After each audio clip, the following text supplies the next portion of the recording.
இன்றைக்கான தேவ வார்த்தை சரி கட்டப்படும். நீதிமொழிகள் 11ஆம் அதிகாரம் 31ஆம் வசனம். இதோ நீதிமானுக்கு பூமியில் சரி கட்டப்படுமே, துன்மார்க்கனுக்கும் பாவிக்கும் எத்தனை அதிகம். இந்த வசனம் நியாய தீர்ப்பை குறித்து சொல்லப்பட்டிருக்கு. அதாவது நீதிமான்கள், தேவனுடைய நீதியை கை கொண்டு நடக்கிற நீதிமான்களுக்கு பூமியிலேயே சரி கட்டப்படும் என்று சொல்லப்பட்டிருக்கு. அதாவது நீதிமான்களாய் இருக்கிறவர்கள் தெரிந்தோ அல்லது விரும்பியோ பாவம் செய்கிறதில்லை, ஏதோ ஒரு வகையில் தவறுகிறார்கள். ஆனா தேவன் இருதயத்தை பார்க்கிறபடியால் அவர்கள் தெரிந்து பாவம் செய்யவில்லை என்றதன் பிரகாரம் அதை உணர்த்தி வைப்பதற்காக வாழ்க்கையில் சிலவற்றை அனுமதிக்கிறார். அதாவது சில தனிமைகளோ, சில போராட்டங்களோ, சில வியாதிகள் கூட எங்களை நிதானித்து அறிவதற்காக சில சமயங்கள்ல தேவன் எங்களுக்கு அனுமதிப்பார்.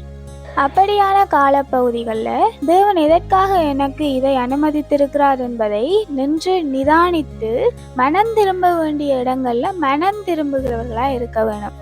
தேவன் சில சிட்சைகளை அனுமதிக்கிறார். அதாவது அவர் சொல்றார், நான் எவனை நேசிக்கிறேனோ அவரை கடிந்து கொண்டு சிட்சிக்கிறேன் என்று. உண்மையில் தேவன் நேசிக்கிறவர்களை, அதாவது தேவன் எல்லோரையுமே நேசிக்கிறார்.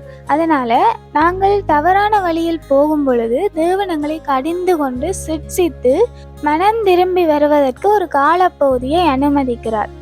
சில நேரங்களில் விசுவாசத்தை சோதிப்பதற்காக சில சோதனைகள் அனுமதிக்கப்படுகிறது. ஆனா எல்லா நேரங்களிலும் அப்படி நாங்கள் எடுத்துக்கொள்ள முடியாது. ஒரு சில நேரங்களில் தேவன் எங்களை நிதானித்து அறிவதற்காக, மனம் திரும்புவதற்காக கூட சில சோதனைகளை எங்களுடைய வாழ்க்கையில அனுமதிக்கலாம். ஒரு சோதனை வரும் பொழுது இது எதற்காக எங்களுடைய வாழ்க்கையில் வந்திருக்கிறது என்று குறித்து நாங்கள் நிதானித்து மனம் திரும்புகிறவர்களா இருக்கணும். இந்த வசனத்துல சொன்னது போல நீதிமான்களுக்கு பூமியிலேயே சரி கட்டப்படும். அதனால நாங்க நீதிமான்களா இருந்தோமா இருந்தா தேவனுடைய ராஜ்யத்தை சுதந்திரிச்சு கொள்ளும் அளவுக்கு தேவன் எங்களை தயார்படுத்துவார். Have a nice day.